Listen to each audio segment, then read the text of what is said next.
I've been a beekeeper here since 1995, but I actually studied entomology and apiculture at the University of Guelph, and that was in the late 90s. And since then, I've been working as a forest entomologist, and I was helping out beekeepers in my different field stations. So I've been doing this for quite a while. And the more time I spend with these bees, the more amazed I am. So what I was hoping to do was go over some of the biology, but concentrate on more of the things that I think are just incredible about bees, and then end up with just talking about why bees are so important to us, some of the challenges that they're facing right now, and then some of the things that we can do to help out the bees. How many bees are in a beehive, in a bee colony?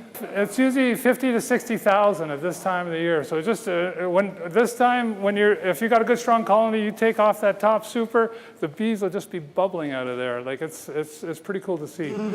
Approximately how many flowers does a bee have to tap, have to visit and take the nectar out of to make 1 pound of honey?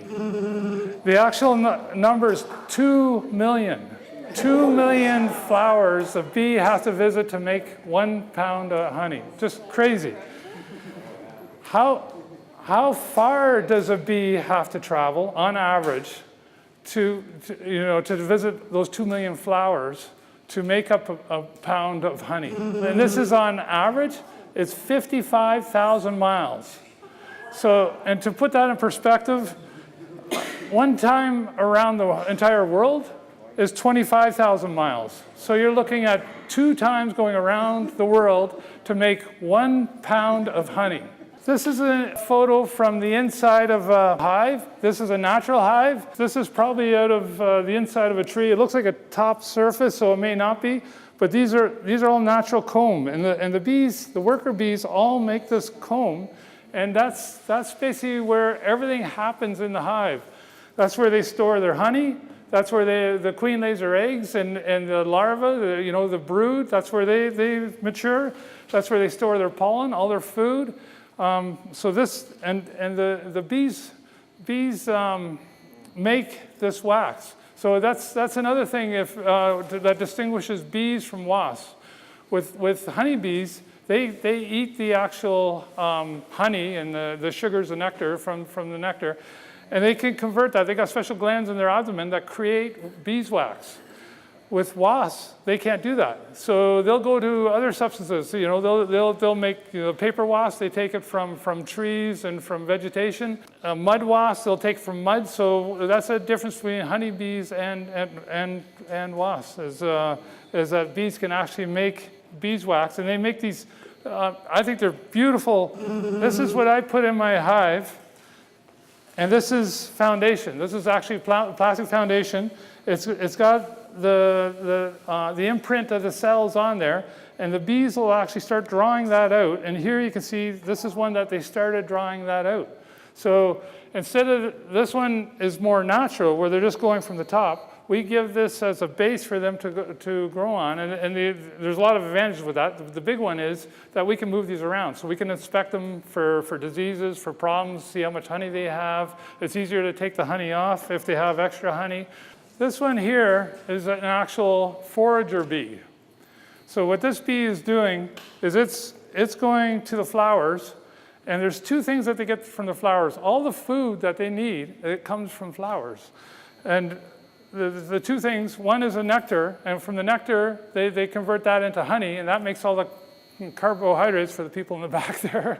And then the other thing they take is pollen.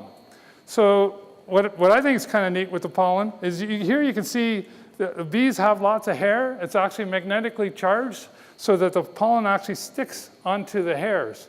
So the bees will go through the anthers of the pollen on the flowers. It'll go all over their body. When they're going from flower to flower to flower, bees have 6 legs. The front 4 legs have special hairs on it that they'll comb the pollen off of their body, and they put it onto what's called a pollen basket. And that's a special segment on the lower part of the leg, and it's concave surface, and it's only got 1 hair on it. So when they go from, they'll put a little bit of nectar in that pollen to stick it, and they stick it all in that one hair. And then when it's basically full, and this one is getting pretty big, this one's pretty well full, they'll go back to the hive, they'll go to a special frame where they're storing pollen, and I'll send this around as well too. There's some cells in here that are full of pollen. And what they'll do is they'll go to where they're storing the pollen, they'll give it a kick, the pollen will come off of that hair, it'll go into that cell, they turn around, they tap it down with their head, and then they store it until they need it. And that's what they feed the larva, and the pollen gives them all their proteins, their amino acids, their lipids, their fats, their vitamins, basically all the nutrients other than the carbohydrates, which is the other thing these forager bees will get, is honey. They only forage for pollen, and then there'll be other bees that forage for honey. Okay, so they're usually only foraging for one at a time, and whatever the hive needs. If it needs more honey, then there'll be the forager bees will be collecting nectar. If they need more pollen, then the forager bees will be collecting more pollen. And the other thing they do when they inoculate, when they put a little bit of nectar into the pollen, is they actually inoculate it with a fungus. And what the fungus does is the pollen has a really hard coat, that the larva, a coat around the pollen that the larva and the bees can't digest. So what this fungus does is it breaks down that coat, that exterior coat, that allows the larva to get all the nutrients and the vitamins and the nutrients it needs from the actual pollen. So, and this is just a bit of a sidetrack. Some people think that fungicides don't hurt bees. Fungicides are just for fungus. But what happens if the fungicides get onto the flowers, that prevents the fungus from breaking down that exterior coat. So they're feeding all this pollen to the larva, but the larva can't actually get the nutrients because that pollen coat is still there. So I'll get back to that at the end, but we'll talk about insecticides, but also fungicides are hard on the bees as well too. I'll pass this around as well. You can look in and you can see the cells of pollen. There's some that have some clear cells in there. It looks like water, it's actually nectar. So when the forager bees that come with the nectar, and that's this next one here I'll be talking about, this might be one forager bee. It's actually transferring the worker bees have what they call a honey stomach. So it's not digested or anything, they just store it in their honey stomach. They come back to the hive, and then what they do is they'll pass it off to another bee that might be making the honey, and then they'll store it into these cells here, and you can see kind of the liquid on the bottom of the cells. So when the forager bees go to the flowers, and this depends on the species of flower, but usually there's about 20% sugar in the nectar, and with honey, there's about 20% moisture. And then with the flowers, there's 20% sugar, 80% moisture. With the honey, it's reversed. So there's about 80% sugar and about 20% moisture. So what they do is when they're ripening the honey, and it's got to be the most beautiful thing when there's a good honey flow going on, and like right now with the apple blossoms and a little bit of pretty soon with the apple blossoms and a little bit of the dandelion, you get a little bit of the spice from the dandelion. You take off the top, you get a nice warm day. The bees are all flying, the foragers are coming and going, and it's almost like it looks a little chaotic, but everything is under control. And they're nice and calm and gentle because there's a good honey flow going, and you smell the honey ripening. So that's what they're doing here. Is they've put the nectar in here. It's got approximately 80% sugar, or 80% water. Sorry, and then they'll take it and they'll put it in their honey stomach, and then when they have their mouth parts here, you can see it. And when they're sucking the mouth parts out of when they're sucking the nectar out of the flowers, they make it into a tube. But there's actually 5 parts to the mouth part. And what they do when they're ripening the honey is they make it into a fan. So it spreads it out. They put a drop of the nectar onto their mouth parts. They let it, and there's other bees, and this is on a good hot day when the good nectar flow. You just hear, and all these other bees are constantly fanning through the hive, getting the air circulation. So there's this constant air movement with this fresh air. So it evaporates some of the water off, and they'll suck it in, and then they'll put another drop out, and they'll keep doing this with the air constantly going. They also have some enzymes, so they change some of the sugars in the honey as well too. They add a few things like one of the things they add is peroxide. They make the pH really low or very acidic. So, and what that does is it means that no bacteria, nothing can grow in honey, so it won't spoil when they need it over the winter time.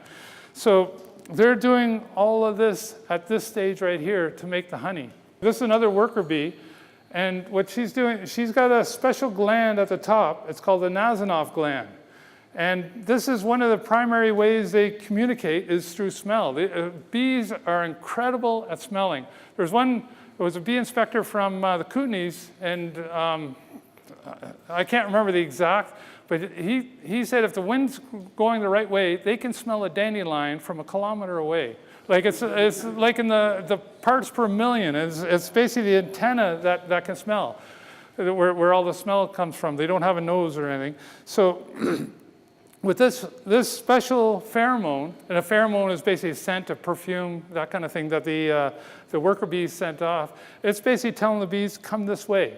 And it might be, this is where the entrance is, and you can see she's fanning this, like her wings would be going. She's fanning this pheromone out, and it's telling the other bees to come this way. So that's one of the things they do on how to communicate.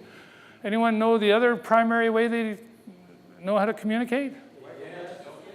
Dance. Yeah, we'll be talking about that too, and that's incredible as well. So there's 3 types, some people call it castes, of bees in a hive. The queen, most people know the queen, her primary job is laying eggs, and she's basically an egg-laying machine. During this time of the year, and this is a photo of the queen, and these are the bees that kind of take care of the queen. So they feed her, they clean her, they take care of everything she needs. They also take some pheromone from the queen. The queen has a special pheromone that they'll distribute through the whole hive. And with that pheromone, they know the queen's still alive, everything's good. If the queen somehow dies or something happens and that pheromone doesn't go through, all of the bees know right away the queen's dead, that they have to do something, and they'll make an emergency queen out of that. So that's another thing that these worker bees are doing as well too. But at this time of the year, the queen is, she's pretty well at her maximum production, and she's like pretty well averaging on a good strong colony 2,000 eggs per day. So she's making 2. So and to put it in perspective, that's basically the weight of herself every day that she's laying. Like it's just crazy, and that's how the population of the colony expands so much at this time. And what they're doing is they're preparing to swarm or to make new colonies. This is another photo of a queen, and what she's doing here is you can see the top of her abdomen is actually in one of the cells. Like I said, there's 3 types of bees. There's the queen, the worker, and the drones. Now the workers are female, but they're quite a bit different than the queen. Like they're morphologically different. The queen has huge ovaries, so she can produce these 2,000 eggs a day, and a number of different things. Where the workers, they don't produce eggs normally, so their ovaries are really small. They can't mate. They got a special stinger that pulls apart. One of what the drones, and the drones are the male bees, they're quite a bit bigger. We got some photos of the drones here coming up. So what the queen does is she puts her head into one of these cells, make sure it's clean, make sure they're ready. The workers will clean it out, it's ready to lay an egg, and then she actually measures the diameter with her forelegs. And if it's a narrow cell, and she can control this, she'll lay a fertilized egg. and she'll turn around like this. She'll lay a fertilized egg. The fertilized egg will end up to be a female. Now, the females are the workers or the queens. If it's a wide cell, and the way they actually found this is they took a queen and they actually cut off her arms just above the elbow, and then everything seemed like a wide cell to her, and she just laid unfertilized eggs.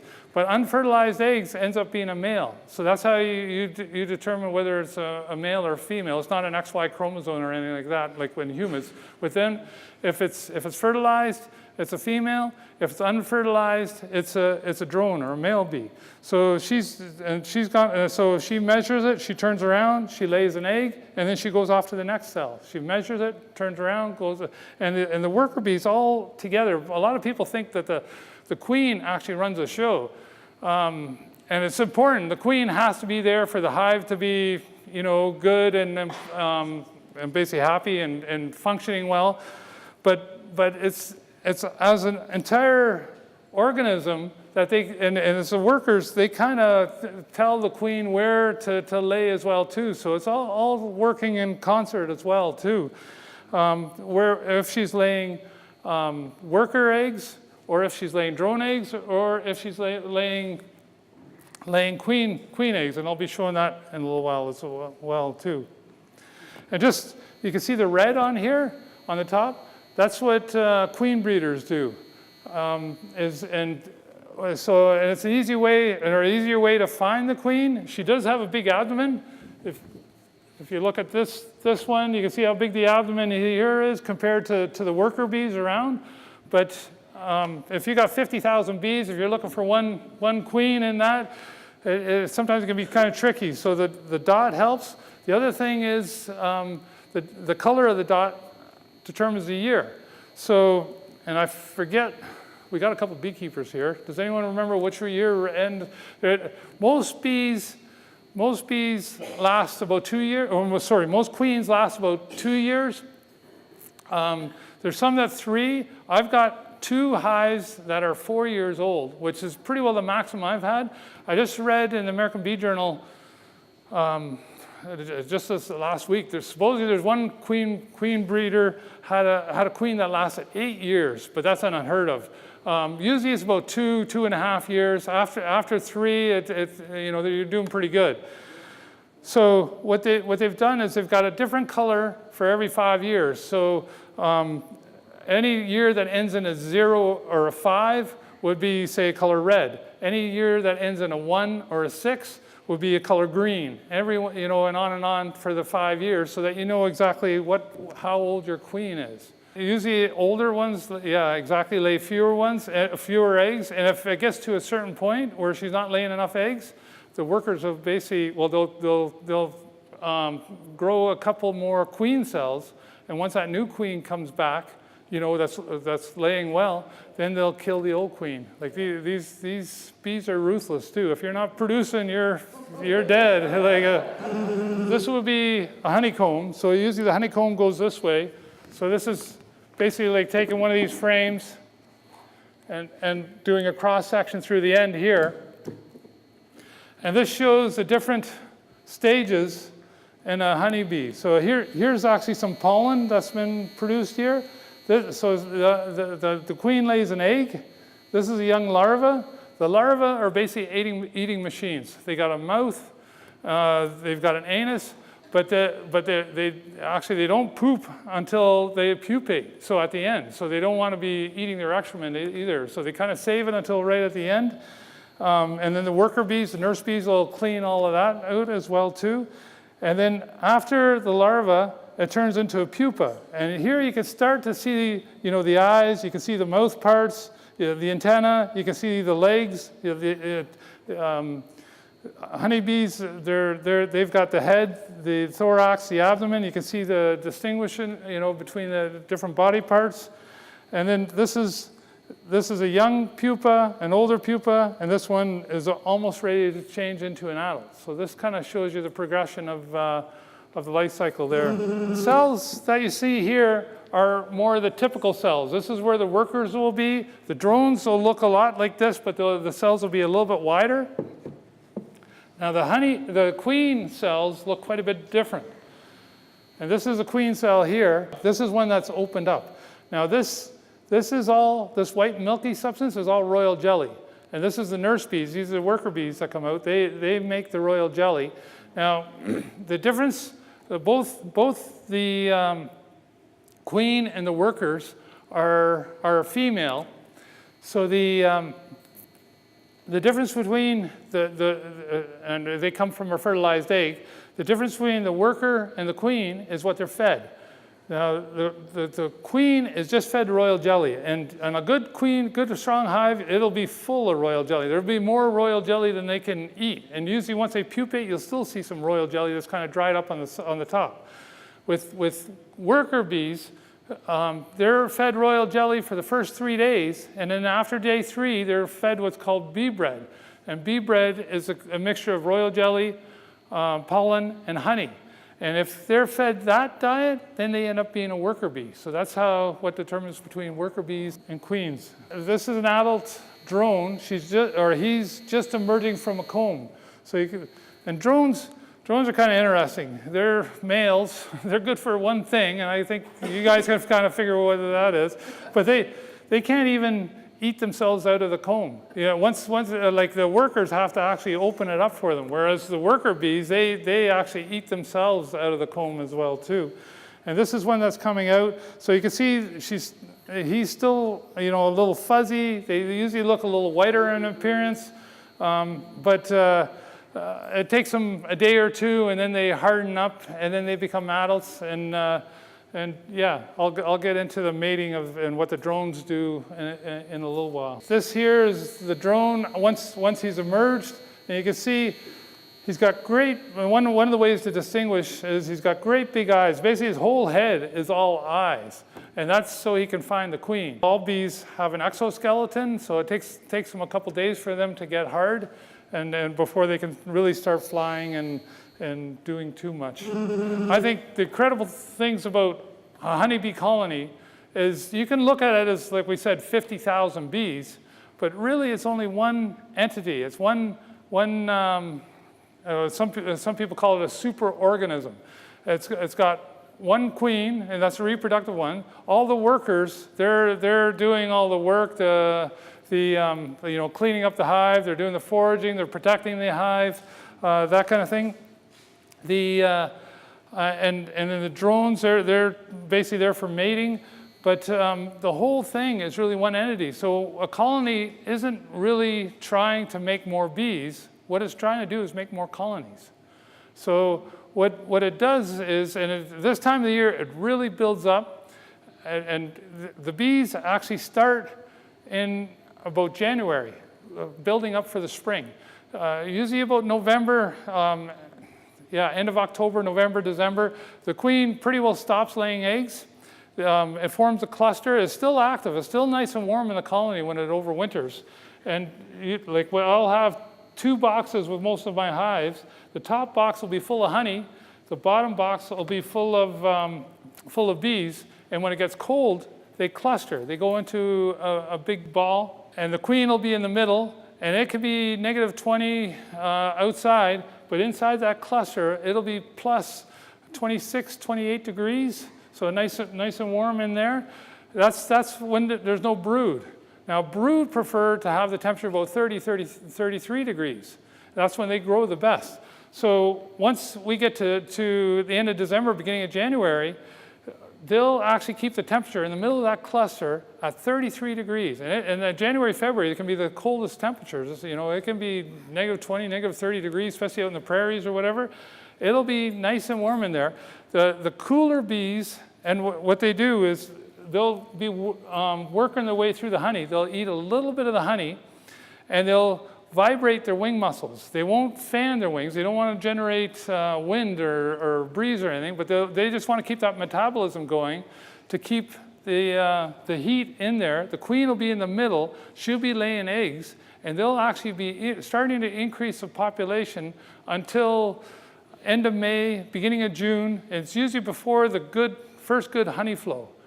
And once that first good honey flow goes, that's when the workers and the queen, they start making these new queen cells. And what they do is, just before that first queen emerges, because once the queen emerges, usually what she does is look for any other queens, and then she'll kill them. So just before that queen emerges, they'll look for a nice sunny day. They don't want it like, overcast and rainy and cool or whatever, but they'll wait for a nice sunny day, and then they do this special dance. It's called the whir dance. And they'll, on the bottom of the hive, they'll just go back, forth, real fast, and you'll just hear, again, like a constant rrr, and they'll be flying out, and it's like they almost get all the bees in a frenzy, and then they'll all, well, not all, but the majority of the bees will come rushing out of the hive. They pretty well drag the old queen with her, and then the old queen will go flying around. She'll land, it might be in a tree, it might be on a fence post, on a branch or something like that, and the other bees can smell her because she's got that queen pheromone. And then after a while, they'll all settle on this branch. And that's what's happened here. So, we've got all of these worker bees. There might be a few drones in there, and then they'll have a queen in the middle of this. And then once they have this swarm here, they'll have the scout bees, and these are the ones that are doing the foraging. They'll go out, and instead of looking for nectar and pollen, they'll look for the best new hive location. And they've got specific things they're looking for. They want a certain volume. They don't want it to be too big, because if it's too big, it takes too much heat to warm it up, and it takes too much honey, and there's a good chance they won't survive the winter. They don't want it too small, because if it's too small, they can't store enough honey, and then again, they can't survive the winter. So it's got to be a certain volume. They like to have the entrance about 10 feet off the ground, at least 10 feet, and that's for predators, for bears and stuff, so they're protected from that. They like to have, a certain size entrance, usually about 2 to 3 or 4 inches around. They like to have the entrance pointing north, south, kind of southeast in that area, or south. And so what they do is, these scout bees, they're going and they're looking, and they'll go 5, 6, 7, 8 kilometers, and they'll look for any hole, and usually it's in a tree, and that's the way it used to be. But now we've got all these nice garages and sheds and stuff that might have a cavity, so they will look in those as well too. And there can be just a small hole. They'll look into there. They come back, and then they do their dance. So have people heard about the Waggle Dance? Yeah, I'll describe that, but after this. But they'll do their dance, and that tells the other scout bees where that location is. And that can be, like I said, 4 or 5 kilometers in the middle of a forest, in some tree, and they'll tell those scout bees, those other scout bees will go to that location, they'll look at it, then they as a group, they decide which one was the best location. It might take them 2 or 3 days to do that. So that swarm might be sitting there for 2 or 3 days, but they'll decide. And once there's a certain number, the threshold is like 80% of them. Well, if 80% of them all agree, okay, this tree over and this one is the best one, what they'll do is another whir dance where they whiz right through. And again, it gets all the bees kind of worked up and ready to fly. And then the scout bees that know where it is, they go on the top, and they'll whiz by that way, and then they'll come slowly back. And then they'll whiz by, and the other bees kind of follow them, and it might be 3, 4 kilometers away into that tree, into that forest, and then they'll try and establish a new colony there. Okay?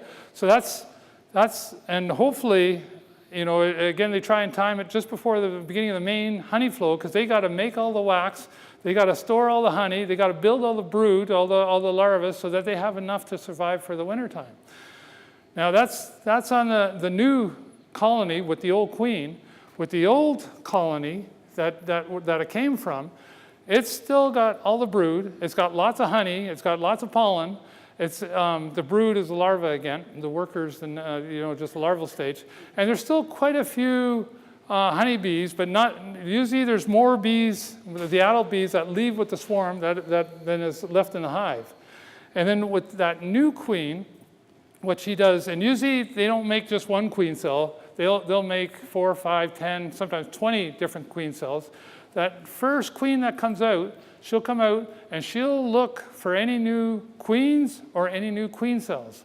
If she finds a queen cell, what she does is she'll bury into the side, she'll put a hole into the side, and she has a special stinger without a barb. So, and the reason for that is so she can kill other queens without killing herself. If you got a worker bee, it's got a barb in there. It'll basically pull out the end of its abdomen, so it takes out the venom sac and the pheromone and all that. And basically the worker dies. The queen doesn't want to die, so she doesn't have any barbs. That's one of the differences between morphological differences between workers and queens. So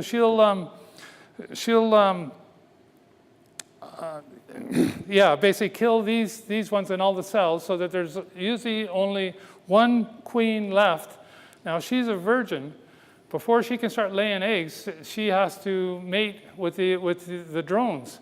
And the way she does this is for the first 2, 3, 4 days, she's just getting strong, strengthen up her wing muscles. She might go for a few orientation flights around the hive. But after about day 3, day 4, on a nice sunny day, she'll fly out, and it might be, again, 4 or 5 kilometers away, and they have what's called these drone congregation areas. And drones are all the male bees, and somehow, they're not exactly sure how or why, but all the drones from 4 or 5 kilometers around, they know where this one area is. And they just basically hang around all day. They're flying back and forth, and they're waiting for one of these virgin queens to come through, and she'll zip through this drone congregation area, she'll zip back, and the fastest, strongest drone will basically catch her, and they'll mate in midair. Now, yeah, there's no young ones here, so we'll get a little bit, but drones, when they mate, it's pretty crazy. Like you will literally hear a pop sound where literally they explode. And the genitalia actually stay with the queen, and the queen has to mate usually 10, 12, sometimes up to 20 times. So the next drone that catches her has to take out the previous genitalia. It's crazy. And then when she comes back, she's got a special gland. It's called the spermatheca, and that stores all the sperm that she'll need that she can have for the rest of her life. And she'll go off and mate, and like I said, she'll be laying thousands of eggs per day. But then after 3, 4 years, that spermatheca might be running low, and then once the pattern starts getting a little spotty and she lays a lot of unfertilized egg, that's when the workers know they'll replace the queen, and then they'll get a new queen out. Okay? So a couple other things that I think are really neat about the biology is again, the way they communicate. The dance language. And Karl von Frisch, I don't know if anyone knows of him, but he actually won the Nobel Prize for Science, I believe it was in the 50s, and he's the first one who deciphered how these workers communicate. And the way they communicate is one for potential nest sites, when they're swarming, but the main way is for good forage sites. If they're looking for pollen, flowers with good pollen. If they're looking for nectar, flowers with good nectar. So the way they do that is the worker bees, the forager bees, and it's usually in the morning, they'll go out and they'll go 3, 4, 5 kilometers easily, and they'll look at a number of spots and see if they need more nectar, which flowers are producing the most nectar or the best nectar, and then they'll come back to the hive, and they'll actually remember which location had the best nectar. And then what she does is she does what they call a waggle dance. And where they vibrate their wings, they make a buzzing sound, and they'll do like a figure 8. They'll waggle, and then they'll go around. And then they'll waggle, and they'll go around. And then the direction of the waggle, the middle part of the 8, is the direction of the honey. Now, one of the challenges they have, well, two. One is it's in the dark, and inside the hive, these hives don't have windows or anything. But the other thing is this surface is vertical. It's up and down. So if they do the waggle straight up, and some people call this the dance floor, if they do it straight up on the dance floor, that means when they're out looking for the flowers, it's straight towards the sun. Okay? If they do it straight down, the waggle, it's the opposite direction of the sun. If they do it 5 degrees to the right of straight up, it's 5 degrees to the right of the sun. And they've shown that the bees actually know about the sun rotating too. So if they do the dance at 10 o'clock, at 12 o'clock, they'll get the right angle as well too, relative to the sun moving in the horizon. Like it's crazy. And then the length of time they do the waggle, that indicates the distance. So if they do a really short waggle, it might be a couple hundred meters, 300, 400 meters. If they do a long waggle, it can be, again, up to 4, 5, 6 kilometers. There was one study that was done, it was an island over in Maine, and they had a feeding station, and they had, so there was no vegetation, nothing for the bees to feed on, but they had the bee colony in the middle. They had one feeding station on one side, one feeding station on the other side, and they were both about 200 meters away. There's a couple of experiments actually. One for the distance, they only had the one feeding station.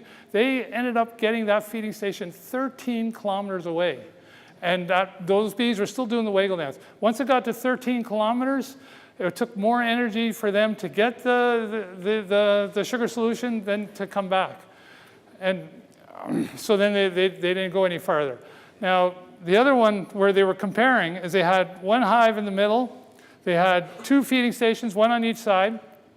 And they had the same concentration of sugars in each of the feeding stations. Approximately 50% of the waggle dances go to one, 50% of the waggle dances go to the other. And then what they did was they changed the concentration. So one was a slightly higher sugar concentration than the other.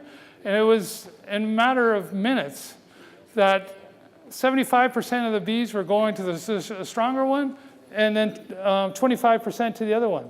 And then they switched the sugar concentrations around, and again, it was a matter of minutes, and then they had the waggle dances going the opposite way. Like they're just incredible, really. Sometimes when you're opening up a hive, and especially on the lower, like if you have 2 brood boxes, the lower brood box is where the main dance floor is. That's where most of the, so if you get down in there, you'll pull the frame right out, and you can actually see them doing the waggle dance right on top. If you've got a swarm, if you look at them carefully, and swarms are really docile as well too. The only reason bees will sting is if they have to defend something. They don't want to die. Like so if they've got brood, if they got honey, they don't want bears eating it. They don't want people taking it, stuff like that. If you start disturbing it, then that's when they get defensive. If they've got a swarm, they've got a queen up there, but there's no brood, there's no honey. You probably should be a little bit cautious, but quite often I've gone right up to them. You can almost touch them, but you can see them do the waggle dance. The forager or the scout bees do the waggle dance right on the outside of that swarm. Honeybees are wild. They're perfectly happy wild. I think quite often they don't like what we're actually doing to them, but the bees are extremely important. The last I saw, just in Canada, the value of pollination, and just on the agriculture, this isn't talking about the natural biodiversity and the flowers and all that kind of, just directly from agriculture, what we get from our apples, if we didn't have bees, the value of the apple crops, cherries, the melons, all that kind of stuff, over $1 billion, and that's just in Canada. So it's crazy the value that these do just on agriculture. We've got lots of native bees. Somebody here showed me the bumblebees. They're a really interesting insect as well too. They got quite a different life cycle, but they're closely related to the honeybees. They do a lot of pollinating. They're really important as well too. But especially in the agricultural sense, and here is a perfect example with the fruit trees. Just what was a Tuesday, I put 4 hives in a cherry block. And if they didn't have those hives, they wouldn't get near the crop that they would if we didn't. And some of them won't get a crop at all, depending on the variety that you get. Apples is another one too. So they're critical for that. There's a lot of talk lately about the challenges for the bees are facing, and there is some major ones. There's a pest that's been introduced, varroa mite. It's actually from the Asian honeybee, Apis cerana. We're using the European honeybee, which is Apis mellifera.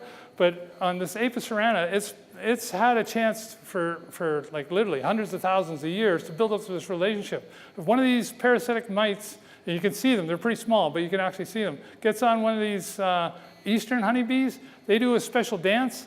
The other bees almost jump on top of her. They find where this mite is, they'll chew it, and they'll basically kill the mite. There's a beekeeper in Russia who had these eastern honeybees and one, in the same yard as these western or as the European honeybees. Some of these mites were on the Asian honeybees. They went over to the European ones. These ones didn't build up this relationship. They didn't know what to do. So these mites will be crawling all over our European honeybees, and they're a major challenge. Like if you don't do something to control the mites, these varroa mites on your honeybees, they'll pretty well 80% of them will die within a year, and I'd say 99% of them will die in 2 years. Like it definitely is a challenge.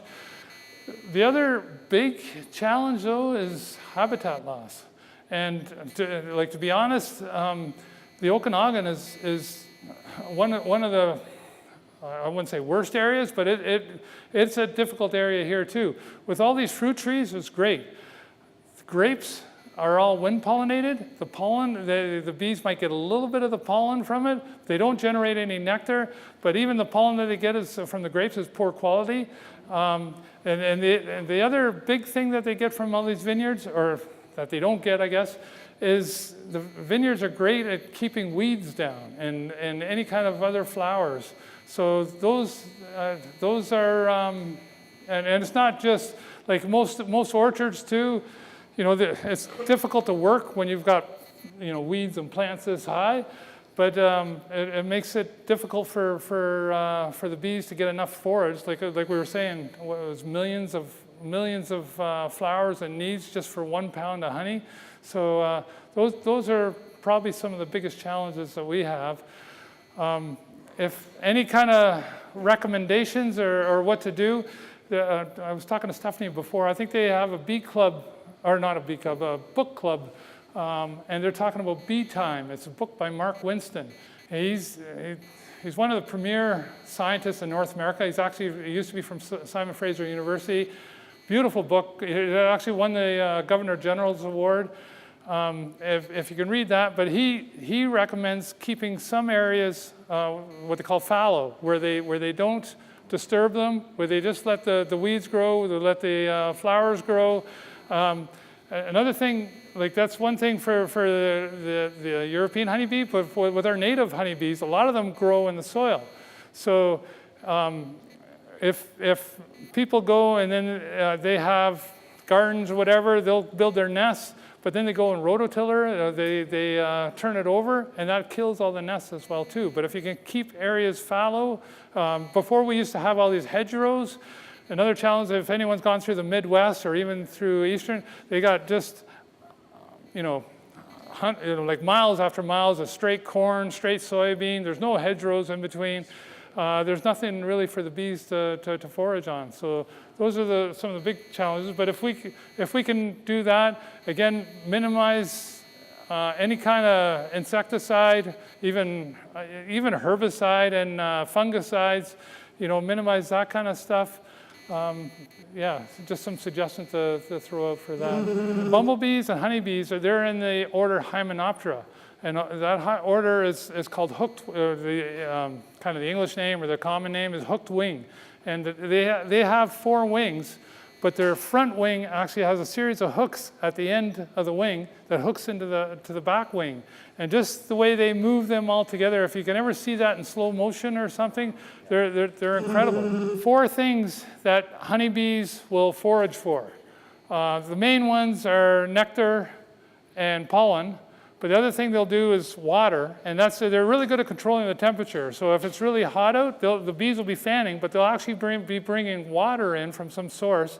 And instead of putting honey on their lips, they'll put the water, and that'll evaporate, and it basically cools down the hive to keep the hive at 33 degrees. So if you go to a hive that's 40 degrees, if it's 40 degrees out, it's outside or something, that hive will be constantly keeping the temperature cool. But the other thing they'll get is propolis.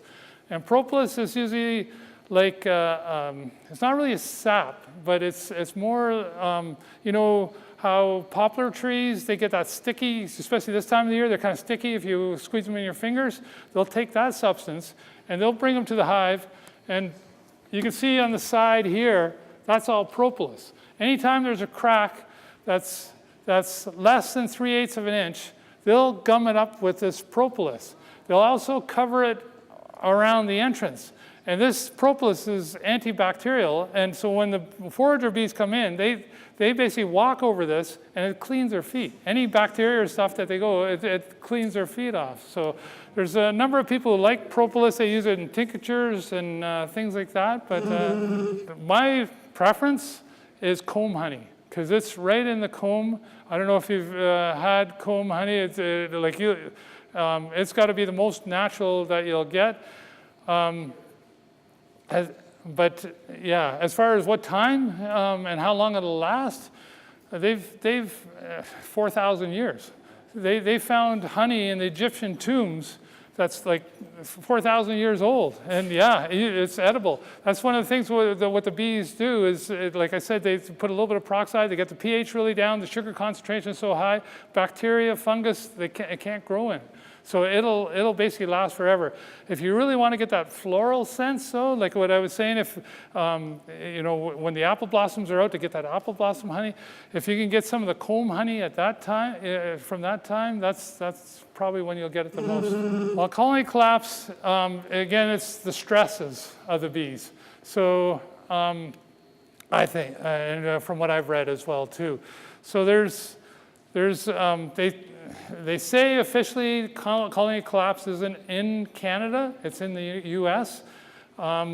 Usually with colony collapse, what the characteristics is you'll go to a beehive 1 week and it'll look pretty good, nice and strong, lots of bees flying. You go to the next week and there'll be less bees, but it still looks okay, then you'll go another week or 2 weeks later, and all you'll see is a queen with a handful of bees, and there'll be a bunch of brood there.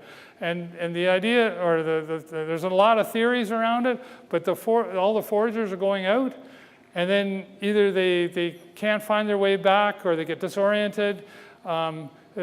People heard about neonicotinoids. It's a certain type of class of insecticides. It's being used really widely especially in corn. They put it on the seeds. It's so strong that they just coat the seeds with this dust. And the neonicotinoids, it's a systemic, so even when the corn is fully grown, if some insect eats on the leaf, it'll kill them. And the problem is, because it's systemic, it also gets to the pollen. The bees bring the pollen back, feed it to brood, so this kind of thing. There's discussion for and against that. There's pictures of colonies that are super strong right beside these huge cornfields, but then there's other ones that aren't. So usually what the consensus is that it's a combination of all these stresses. But a lot of it, I think, is actually from beekeepers and more of the commercial beekeepers. And this is in the States. In California, there's about 2 or 3 weeks, usually in February, where 80%, I think it's 80, but it's pretty close. It's over 60% of all the colonies in the US have to be in a certain area in California to pollinate all of these almonds. So they're taking them from Florida, Texas, on these great big trucks. They're put in these huge holding yards. They're spreading diseases to each other, you know, and then they put them in these almond orchards, and then they go and take them off to Washington for the apples, or they take them to Maine for the blueberries, and then they take them down to Florida for the citrus. So, and then they're coming, and then they're finding 60% loss, or 50, you know, but to put the bees under that much stress that long, I try to move my bees as little as possible. I try to keep them strong. Last year was a pretty rough year. It was one of the, you know, for this area, it was one of the longest winters, fairly cold. I only had 2 colonies die out of 30. So usually 10% is about doable. And out of my nukes, my 5-frame nukes this big, all of them survived, first year ever. So I was pumped about that. So if you stay on top of them, make sure that the diseases, you know, the stresses are as low as possible. They got lots of honey. Usually they can do okay, but I think that's a lot of the reason there. Bees are going 24 hours a day. They're constantly going, and depending on what's needed. And actually, the best honey-producing area in the world is a Peace River. And the Peace River and the reason for that is because bees are really in tune to building up their population for a relatively short period of time, and that's the winter or the summer in the Peace River. They also have like 20 hours of daylight, so those bees are constantly coming back and forth and bringing it. But even here, if they don't have 20 hours, if it's too hot out, they'll be constantly fanning. You know, they'll be constantly brood rearing. They're constantly checking on the brood. You know, the bees are going, you know, 24 hours for sure. Some bees will be resting, but other bees will be flying. And even the ones that are foraging, the ones that forage, they go with the flower, it gets too late at night, it gets a little bit cold, they'll stay on that flower until the next day when it warms up again, and then they'll be coming up. Yeah. Drones, the sting is actually modified ovipositor. And that's a fancy name for egg-laying device. So like I said, bees are in the order Hymenoptera. So most of the ovipositors are, like if you look at sawflies, they're in the same. They're named sawfly because the ovipositor looks like a saw. And they'll actually cut through a leaf, and then they'll lay with the ovipositor, and then they'll lay their eggs in that cut so that the larvae, when they come out, they have something to feed on. With the bees, they've modified their ovipositor, so it still has, or the worker bees anyways, they have the barb on it. And when they sting, there's actually two shafts. So if you get stung by a worker bee, you'll actually see the stinger stay in your arm, because it'll basically break out the bottom end of the abdomen.